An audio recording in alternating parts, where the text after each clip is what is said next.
understand that hoarding is disorder connected with obsessive compulsive disorder. People gather all kind of stuff and cannot help themselves. And also keeping the stuff, not trying to, like, that wasn't my intention. Some of the stuff I keep because I ran out of time to disperse and sell, or I'm a very busy person, so it gets overwhelmed after a while, and then you have a storage space, and that costs money.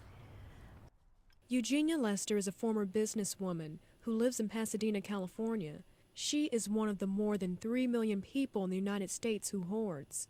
Hoarding is commonly described as having too much stuff and having too much stuff that interferes with your life so that you can't function the way that you would normally do without too much stuff. Mark Odom is a hoarding specialist in Irvine, California, who has been working in mental health for more than 25 years. He says he's seen it all, from meat hoarders to animal hoarders to people who even hoard medicine bottles and receipts. Some people won't give up something because they feel like it's a part of themselves.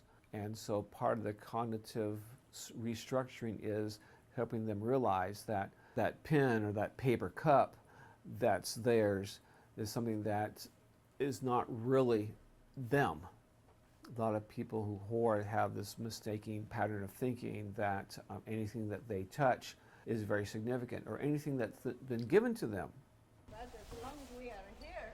So I know all those facts. Nevertheless, when I see items and I say, oh, that's brand new, it has a price tag on it, so it's worth it, But it's always the time that you have to count. It's worth it if you can sell it right then. If you have to pay storage, it's not worth it. This is Eugenia's home in Granada Hills, California, 5 years ago. She had accumulated so much stuff inside and outside the house that 3 of her children left by the age of 13. We all kind of moved out. I mean, I stayed there the longest, but I eventually had to get out myself, and it just became like I wanted to keep my room clear at least, and that was just too difficult and it's just a constant uphill battle, I think. First of all, I'd like to say, in respect to my mother, she doesn't like to be called a hoarder, so I like to describe it as extreme clutterer or extreme collector. Andrew and Cynthia Lester are Eugenia's children. They stayed with different friends when they were younger, as their mom's things slowly edged them out of their bedrooms. First, we really didn't know. I mean, it was pretty much just junk that didn't get thrown away or something, and then eventually more and more became coming, and so like bags and bags of clothes. We're like, okay. And then eventually it turned into furniture, couches, and everything like that, and it's like, okay. Growing up with my mom and her mental illness was difficult because we couldn't bring friends around. We didn't have clean clothes, we didn't have a place to study, we didn't have our own living arrangements, so privacy was very difficult. We had to keep this problem secret.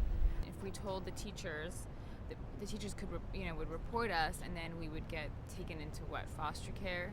I wouldn't want to be separated from my brothers. My friend said that she saw my mom going through the dumpster one day, and I remember that really stood out to me because suddenly my friend knows about this problem.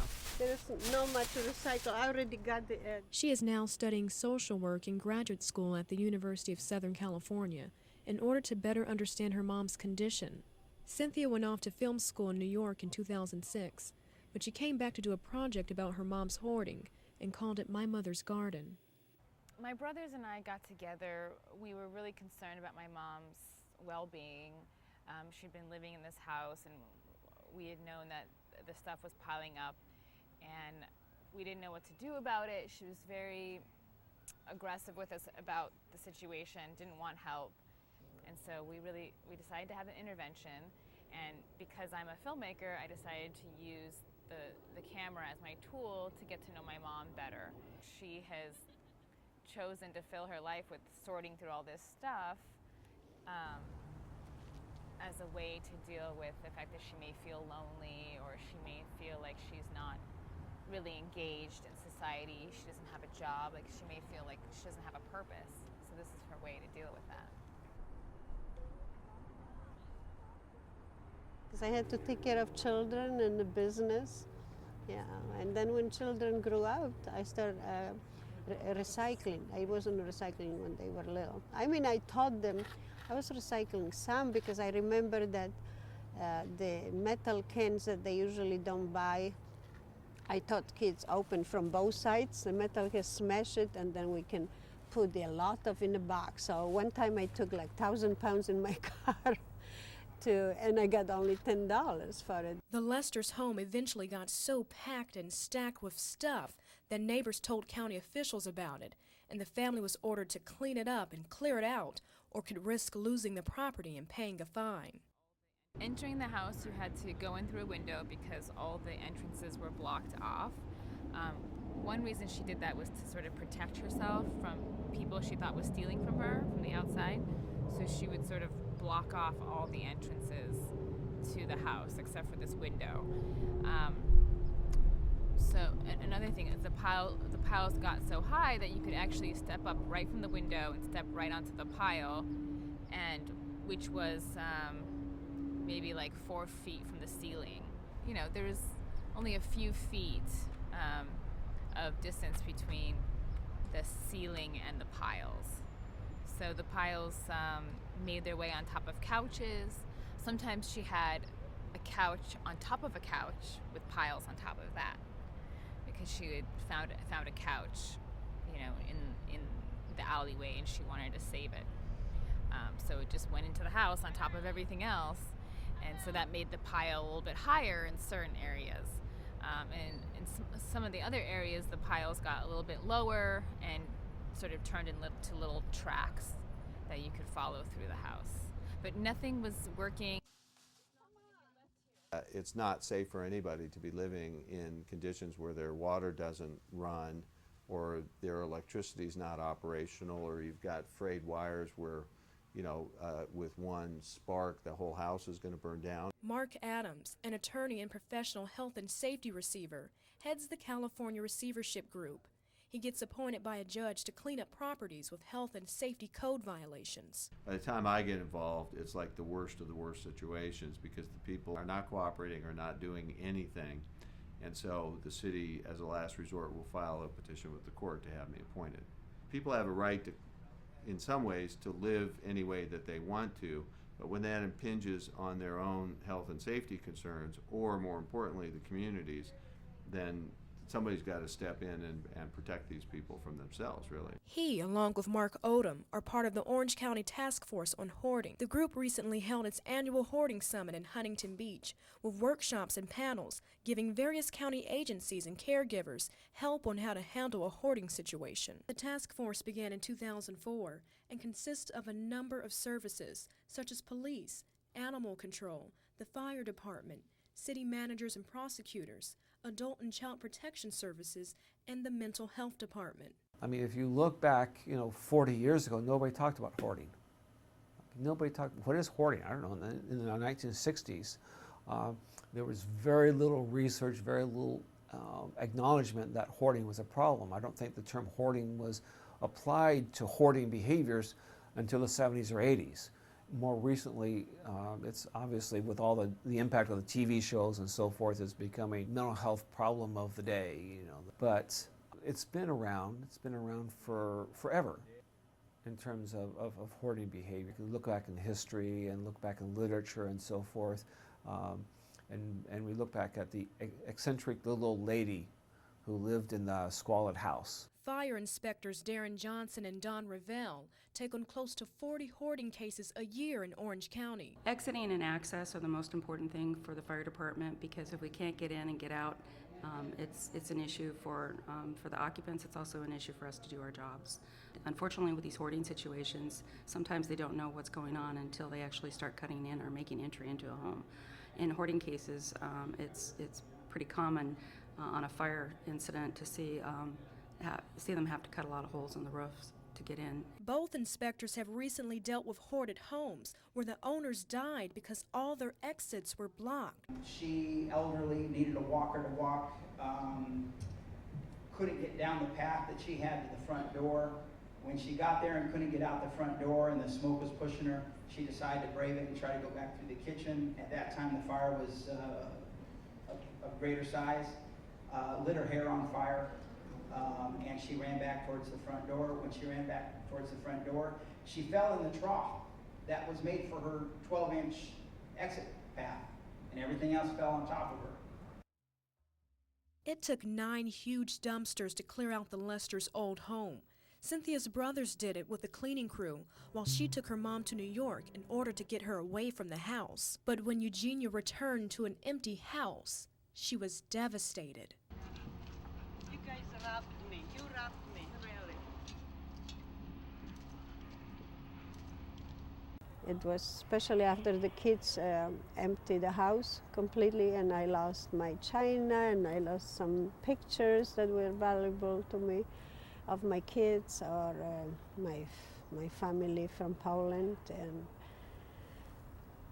and I think I had the imbalance at that time because you know, I'm a religious person, and I didn't understand why I don't want to live. I mean, I knew why I didn't want to, because what was happening to me, losing business and neighbors and so forth. What happened, I stopped eating completely. I was losing weight. I couldn't eat. I had no appetite. So that's why my daughter decided that this, and my son's, is the dangerous thing. And when they came to visit me in the hospital and they saw me still depressed, I would be like depressed and no one to eat, no one to talk. I don't want to see a doctor. And so Cindy was scared, and she said, "Mom, why are you so sad? Is it because we threw everything from the house?" And I didn't answer first, but that's what it was. Hoarding affects individuals of all socioeconomic backgrounds and can become increasingly difficult to afford the proper treatment. Trying to find treatment for my mom was very difficult and still is. I called a couple agencies. One, UCLA has a treatment program that's supposed to be like really top notch. It's an intensive treatment program, but it costs $16,000 for a 6-week program. And the person has to be able and willing enough to get themselves to UCLA every day from like 9 to 1 for 6 weeks straight. As you know, this problem is very debilitating, and it's hard to get my mom out of the house to begin with on time. So they're very structured in a way that doesn't make sense for the population that they're dealing with. Now Eugenia's old bedroom in Pasadena is starting to resemble her old home in Granada Hills. Oh, he took recycles to recycle place, but he has another cart going, so it doesn't look good right now. And though the Lester kids are all adults now, going to their mom's house is still not an option. Kind of made things more difficult. I really didn't have any place to call home, So that's kind of one thing. I had a few friends here and there, but it was nothing really substantially home. Yeah, it's really difficult coming to visit my mom and knowing that you can't even go and have a place to sit down and have some family time. We always have to go to restaurants and just have a quick little family meeting over dinner, and then that's it. And even still today, she doesn't have a good living environment. Some people claim, like the therapist, that because I cannot pass by without picking up, that has something to do with OCD. But I try to assure them that I just like the green virgin glass. Virgin green, not the debris on it, because it just bothers me.